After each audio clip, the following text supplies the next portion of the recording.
bu həyat mənə, necə deyim, özüm seçməmişəm. Mən məcburam bu həyatı yaşamağa və mənim çiyinlərimə bu yüklənib.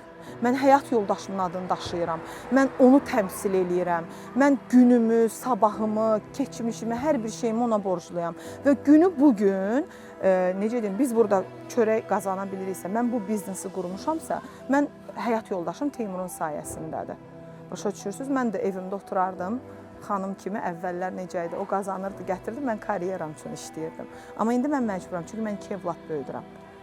Mən 2 evlad böyüdürəm, mən onları oxutmalıyam, mən onları gələcəkdə evləndirməliyəm, evlə təmin etməliyəm və s. və ilaxır. Ailə, məişət qayğıları daha çoxdur da, belə deyək. Yəni, bunların hamısını mən özüm tək başına artıq eləməliyəm və bu mənim ona vəfa borcumdur. Mən həmişə bunu qeyd edirəm.